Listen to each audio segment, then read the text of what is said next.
Bonjour, donc aujourd'hui je vais vous présenter le corrigé de la partie électricité du baccalauréat marocain 2016, option PC, session normale. Donc, tout d'abord, je vous présente le sujet. Donc, dans la partie électricité, il est formé de deux parties. La première partie, c'est l'étude du circuit RC au cours de la charge. Et dans la deuxième partie, étude des oscillations d'un circuit RLC et entretien, amortissement et entretien des oscillations. Donc on vous dit qu'on réalise le circuit représenté sur la figure 1 qui est formé par deux conducteurs ohmiques, une résistance petit r et une résistance grand R, une bobine d'inductance L de résistance interne RB, un générateur de force électromotrice E, un interrupteur K, et un condensateur C qui est déchargé à l'instant t égale à 0. Il faut bien faire attention aux conditions initiales. Donc dans la première partie, on va étudier le circuit RC au cours de la charge. On s'intéresse à la charge du condensateur. On vous dit qu'à t égale à 0, on met l'interrupteur K sur la position 1, c'est-à-dire on ferme l'interrupteur K sur la position 1 et à l'aide d'un oscilloscope, on visualise la tension I de C, qui est la tension aux bornes du condensateur. On vous dit que la droite T, représentée sur la figure, représente la tangente à la courbe à T égale à 0, c'est-à-dire à la courbe I de C en fonction du temps. On va le voir dans la figure suivante. Première question, déterminer l'équation différentielle vérifiée par la tension I de C. Il faut bien faire attention à question sur les équations différentielles. Souvent, soit on vous dit l'équation vérifiée par I de C, ou bien par I de T, ou bien par Q de T. Mais vous avez une relation, bien sûr, de passage qu'il faut bien maîtriser entre la tension, le courant et la charge, Q de T. Donc, comme donnée numérique, donc on vous donne la résistance interne petit r qui est égale à 20 ohms. Deuxième question. Déterminer, une fois qu'on a déterminé la constante, l'équation différentielle, on vous dit de retrouver les constantes A et la constante taux pour que l'expression suivante soit solution de l'équation différentielle. Enfin, question 1.3, on vous dit que l'intensité du courant s'écrit sous la forme I de t égale I0 exponentielle moins t sur taux. Déterminer les constantes I0 en fonction, l'expression de I0 en fonction de la force électromotrice du générateur, des résistances petit r et grand R. Question 1.4, en utilisant la figure suivante, c'est-à-dire la variation de I de C en fonction du temps, on vous demande de déterminer l'expression de la résistance grand R, sachant que I0 égale à 0,2 ampères. Ensuite, on vous dit de déterminer la valeur de la constante taux. Et enfin, vérifier que la capacité du condensateur est égale à 10 microfarad. Ça vous permettra de vérifier si tous vos calculs sont corrects ou pas. Dans la deuxième partie, on va étudier l'amortissement et l'entretien des oscillations dans le circuit RLC. Donc on vous dit, une fois le condensateur est chargé, on déplace l'interrupteur cette fois-ci sur la position 2, t égale à 0. La figure suivante représente la variation cette fois-ci de la charge Q de T. Attention, tout à l'heure on était en train de traiter la tension I de C au bord du condensateur. Maintenant c'est la charge portée par l'une des armatures du condensateur en fonction du temps. Donc on vous donne la variation de Q en fonction du temps, c'est-à-dire la charge portée par l'une des armatures du condensateur. Et là vous avez une série de petites questions. Identifier le régime représenté sur cette figure. En supposant que la pseudo-période est égale à la période propre des oscillations électriques, déterminer l'inductance L de la bobine. Ensuite, déterminer la variation de l'énergie totale entre l'instant T1 et l'instant T égale à 18 millisecondes. Expliquer ce résultat. Dans la question 2.4, on vous dit pour entretenir les oscillations, vous voyez bien que ici les oscillations sont amorties, donc pour avoir un régime entretenu, c'est-à-dire l'amplitude doit être constante, qu'est-ce qu'il faut faire? On va mettre en série avec le générateur, avec le circuit de tout à l'heure, un générateur alimenté par une tension proportionnelle à l'intensité du courant, c'est-à-dire un générateur dont la tension est égale à une constante K fois I de T. À partir de là, retrouvez maintenant l'équation différentielle vérifiée par la charge aux bornes du condensateur, la charge portée par l'une des armatures du condensateur, et on vous dit enfin, on obtient un régime sinusoïdal si la constante K est égale à 11 dans le système international, c'est-à-dire il faut utiliser les unités internationales, la tension c'est le volt. Voilà, déterminer l'équation différentielle vérifiée par la charge Q de T. Et enfin, on vous dit, on obtient un régime sinusoïdal si la constante K est égale à 11 dans le système international, c'est-à-dire le courant en ampères, la tension en volts, l'inductance en Henry, déduire la valeur de la résistance interne de la bobine. Comme d'habitude, voilà, donc une fois que vous avez lu correctement l'énoncé, vous pouvez remonter l'énoncé à partir de la première question, faire votre propre recherche, après vous pouvez suivre avec moi la correction. Allons-y. Première partie, donc on va étudier le circuit RC au cours de la charge. Première question, déterminant l'équation différentielle vérifiée par la tension aux bornes du condensateur. Donc question classique, il faut toujours utiliser la loi d'additivité des tensions pour retrouver l'équation différentielle. Donc voilà le montage qu'on vous propose. Il suffit de voir que la tension au bord du générateur est égale à quoi? Est égale à la tension au bord du condensateur plus la tension au bord de la résistance grand R plus la tension au bord de la résistance petit r. Or, les tensions au bord de résistance, c'est quelque chose qu'il faut absolument connaître par cœur, c'est R fois le courant.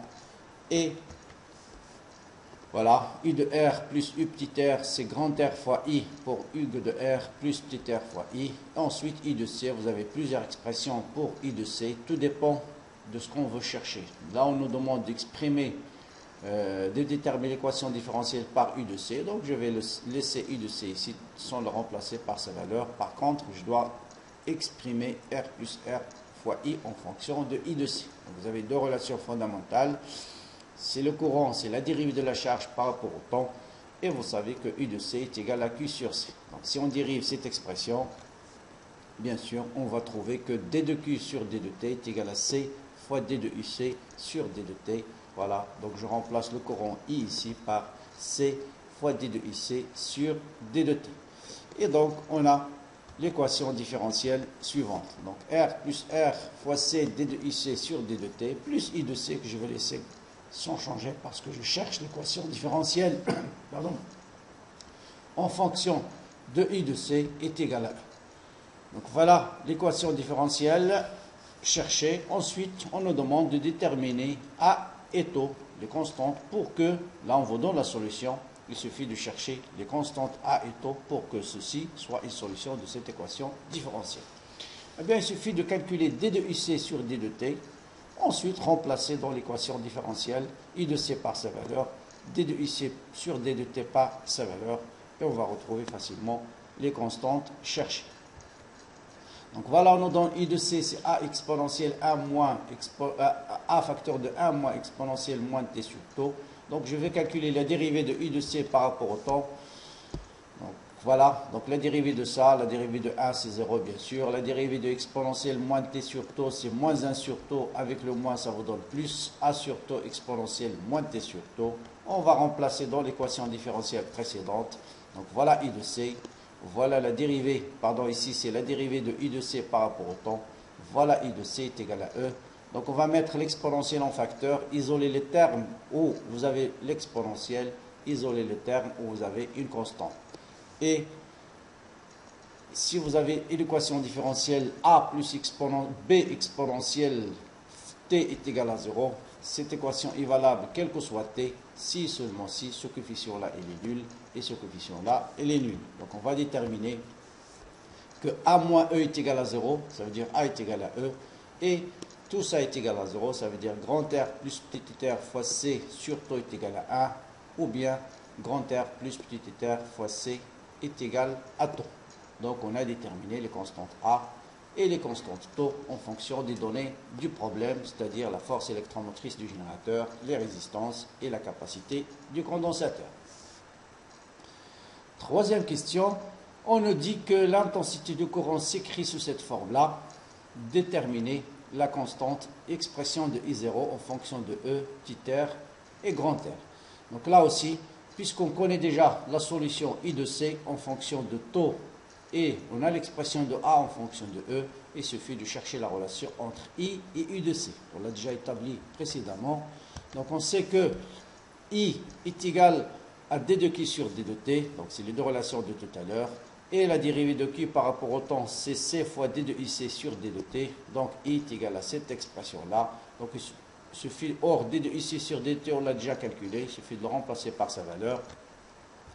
Et donc, on a, bon ça je l'ai recalculé une deuxième fois, on l'a déjà calculé ici. On va donc remplacer dans D de IC sur D de T par sa valeur, c'est E sur taux exponentielle moins T sur taux, donc ça va I de T est égal à ça. Donc par analogie avec cette expression, on va déduire directement l'expression de I0, c'est bien sûr C fois E sur taux. Or C fois E sur taux bien sûr. Donc ça c'est l'expression de I0. Donc I taux, on l'a déjà déterminé, c'est R plus R fois C. Donc C sur taux, c'est bien sûr 1 sur grand R plus petit r. Donc voilà l'expression de I0. Enfin, question 1.4, déterminer l'expression de R de la résistance grand R, sachant que I0 est égal à 0,2 ampères. Maintenant, on va utiliser la courbe. Donc, qu'est-ce qu'on connaît? On connaît l'expression de I0. Donc, il s'exprime en fonction de E, grand R et petit r. Donc, on connaît I0. Donc, il suffit pour déterminer la valeur de grand R, petit r est donné dans l'exercice, il suffit de connaître la valeur de la force électromotrice du générateur utilisé à partir de la courbe. Or, d'après la courbe, U de C, si t tend vers l'infini, si vous regardez l'expression de IC tout à l'heure, si t tend vers l'infini, exponentielle moins t sur taux est égal à 0, donc vous avez I de C est égal à E, il suffit de voir vers la courbe, tendre t vers l'infini, et l'asymptote horizontale, ça vous donne la valeur de E qui est égale à 12 volts. Donc vous lisez ici 2, 4, 6, donc 2, 4, 6, 8, 10, 12. On a bien 12 volts pour la force électromotrice du générateur. Donc maintenant on connaît E, on connaît petit r, on connaît I0, on va déterminer facilement grand R, c'est E sur I0 moins petit r, une application numérique, ça vous donne grand R est égal à 40 ohms. Maintenant, on nous demande de déterminer la valeur de la constante du temps taux. Donc, il y a plusieurs méthodes pour déterminer taux. Puisqu'on nous donne la tangente à la courbe à t est égale à 0, donc on va utiliser l'équation de cette tangente pour déterminer l'expression du taux. Ou bien, on pouvait utiliser la valeur de I de C si t est égal à taux. Donc, vous avez différentes méthodes. Bon, moi, je vais utiliser l'équation de la tangente. Donc, je vous rappelle l'équation d'une tangente à la courbe. Voilà la courbe, c'est quand vous avez f de t est égal, ou bien f de x est égal à e facteur de 1 moins exponentielle moins t sur x. Si on vous donne l'équation de la tangente en x égale à 0, vous le savez bien, la tangente a pour expression f' de x en x est égal à x0, facteur de x moins x0 plus f de x0. Donc ça c'est la dérivée de u de c lorsque t est égal à 0. Il suffit de dériver cette expression. Pardon. Remplacer t par 0 et la même chose, u de c à t égale à 0. Si t égale à 0, vous voyez bien que cette expression est égale à 0. Ça vous donne 1 moins 1 est égal à 0. Donc il vous reste directement E sur taux fois t. Donc la dérivée de u de c sur d de t, si vous remplacez dans l'expression de la dérivée de u de c sur d de t, t par 0, vous allez trouver bien sûr E sur taux. Et donc l'équation de cette tangente-là, c'est bien E sur taux fois t. Vous voyez bien, c'est une équation droite affine de forme A fois X. Avec la pente, c'est E sur taux. Donc vous remarquez ici, si t est égal à taux, la courbe y de t est égale à E. Donc il suffit pour chercher taux, il suffit de chercher le point de l'intersection entre cette courbe-là et la courbe y égale à E. Parce que si y est égal à E, on a bien t est égal à taux. Donc voilà l'équation de la tangente. Voilà l'équation de la courbe y égale à E, je l'ai tracée en rouge, en pointillé, et le point d'intersection son abscisse, c'est égal à taux. Vous faites la projection sur l'axe des temps et vous avez directement taux égal à 0,6 millisecondes. Donc voilà, t est égal à taux, y égal à e, et on a bien taux est égal à 0,6 millisecondes. Faites attention aux unités ici, c'est en millisecondes. Voilà, maintenant, enfin, on nous demande de vérifier que la capacité de condensateur est bien égale à 10 microfarads. Ça vous permettra de vérifier si tout ce qu'on a fait est correct. Donc là, c'est question, on a l'expression de taux, on a l'expression de grand R, petit r, il suffit de faire l'application numérique. Donc C est égal à taux sur grand R plus petit r, 0,6 millisecondes, il faut multiplier par 10-3 pour transformer en secondes. Faites une application numérique, ça vous donne bien 10 microfarads. Voilà, maintenant pour la deuxième partie, on va étudier l'amortissement et l'entretien des oscillations dans le circuit RLC. Donc régime des oscillations, donc, première question, on nous dit quel est le régime présenté dans cette courbe. Vous voyez bien que l'amplitude de Q de T ou bien de U de C décroît en fonction du temps, donc c'est ce qu'on appelle un régime pseudo-périodique. Donc là, c'est une question purement courte. Ensuite, calculer l'inductance L, sachant que la pseudo-période est égale à la période. Donc il suffit de déterminer d'abord la pseudo-période à partir de la courbe. C'est la distance entre deux maximums consécutifs. Donc j'ai pris ici ce maximum-là et ce maximum. Vous voyez bien que la distance est égale à 12 moins 6, c'est 6 millisecondes. Or, l'expression de la période propre est égale à 2 pi racine de L fois C. Donc si je prends T0 est égal à T, je connais la capacité de condensateur, on vient de le calculer ici. On va déduire bien sûr facilement l'expression de L. Donc L est égal à T0 au carré sur 4 pi carré fois C, à condition d'exprimer bien sûr T0 en secondes et C en farad. Donc faites une application numérique. Donc 10 moins 6 parce que T0 c'est 10 moins 3 avec au carré ça vous donne 10 moins 6. Et là-bas aussi, donc vous avez C est égal à 10 microfarads, donc c'est 10 moins 5 farad. Donc ça vous donne 0,09 Henri. Maintenant, on nous demande de déterminer la variation de l'énergie du circuit entre les instants T1 égale à 10 millisecondes et T2 égale à 12 millisecondes. Là, on va revenir sur la courbe. Toujours ces questions de variation d'énergie, il faut faire bien attention à la courbe et voir les instants qu'on vous donne, quel type d'énergie qu'on a. Est-ce que c'est une énergie électrique emmagasinée dans le condensateur ou bien une énergie magnétique emmagasinée dans la bobine. Donc vous voyez ici, le premier temps, c'est l'instant initial, T égale à 0.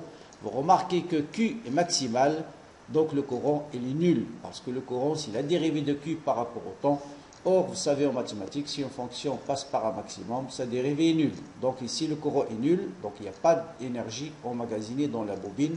Ça veut dire l'énergie il est purement électrique emmagasinée dans le condensateur. La même chose pour T égale à 18 millisecondes. Vous voyez bien ici, là aussi, 18 millisecondes. Le courant, la charge, elle est minimale. Donc sa dérivée là aussi elle est nulle. Donc là aussi on se point le courant est nul. Donc l'énergie aussi est purement électrique. Donc il suffit de calculer l'énergie électrique. Donc l'énergie totale du circuit va se réduire à l'énergie électrique qui a pour expression Q au carré sur 2C. Donc c'est l'énergie totale. Donc bien, vous voyez bien ici il n'y a pas d'énergie magnétique. Donc l'énergie elle est purement électrique. Donc il suffit de calculer sa valeur à T égale à 0 puisqu'on connaît la valeur de Q à T égale à 0. On connaît la valeur de Q est égale à 18 millisecondes, faire la différence et on a la variation de l'énergie. Donc là aussi, faites attention aux unités. Le courant, la charge, pardon, c'est en microcoulombes, le temps c'est en millisecondes. Donc il faut transformer la charge en coulombes, le temps en secondes et l'énergie, bien sûr, elle est en joules. Donc application numérique T égale à 0, vous voyez bien la valeur de l'énergie de la charge c'est 120 micro 10-6 au carré 10-12, donc ça vous donne 0,72 millijoules, hein, parce que ici c'est 10-4 joules, et à T égale à 18 millisecondes, la même chose. Vous voyez que la charge est égale à 40, moins 40 plus exactement, au carré ça vous donne 40 au carré, donc ça vous donne 0,08 millijoules. Si on fait la différence, on a bien une énergie qui est négative, c'est normal parce que l'énergie diminue au cours du temps. La variation de l'énergie est égale à moins 0,64 millijoules. Donc l'énergie totale diminue à cause des pertes d'énergie, bien sûr, par effet Joule dans la résistance. Parce que là, ici, la bobine possède une résistance interne petit r. Donc on monte en série maintenant pour entretenir maintenant, bien pour éviter cette diminution d'énergie. Il y a la solution suivante. On monte en série avec le circuit de tout à l'heure, un générateur qui alimente, donc il fournit l'équivalent de l'énergie perdue. Donc il la fournit au circuit, qui alimente le circuit avec une tension proportionnelle à l'intensité de courant, et cette tension-là est de la forme K fois I. K, c'est une constante. Détermine l'équation différentielle vérifiée maintenant par qui de T. Voilà la même chose, il faut faire la loi d'additivité des tensions en utilisant bien sûr les relations classiques. I c'est D de Q sur D de T, c'est Q point, et la dérivée de I c'est Q seconde, on le note par 2 points. Donc la loi, la tension aux bornes du condensateur plus la tension aux bornes de la bobine, cette fois-ci n'est plus égale à 0, mais égale à la tension du générateur qu'on a mis en série. Puisqu'on nous dit de déterminer l'équation vérifiée par Q de T, donc là je ne vais pas laisser I de C, je vais le remplacer par sa valeur en fonction de Q de T, c'est Q sur C. La tension au bord de la bobine, c'est L, D de I sur D de T, plus la résistance de la bobine par le courant. Donc faites attention là aussi, la bobine possède une résistance interne, est égale à I de G, qui est égale à K fois I, ou bien moins K fois I égale à 0. Ensuite, je vais remplacer D de I sur D de T par Q seconde, I par Q point, et en définitive, on a l'équation différentielle suivante. Donc là, il suffit de diviser par L tout ça, et vous avez l'expression suivante. Vous voyez bien ici que le régime entretenu est obtenu si le coefficient de Q point est nul. Donc on va déterminer donc. C'est la question suivante. On obtient un régime sinusoïdal si la constante K est égale à 11. Déterminez alors la valeur de la résistance interne de la bobine. Donc pour avoir un régime entretenu, il faut que bien sûr le coefficient de Q point soit nul. Ça veut dire qu'il faut que R moins Q est égal à 0. Donc régime sinusoïdal, c'est D de Q sur D de T est égal à 0. Ça veut dire R moins Q est égal à 0. Ou bien R est égal à Q qui est égal à 11 ohms. Donc voilà pour la partie électricité. À bientôt pour la suite.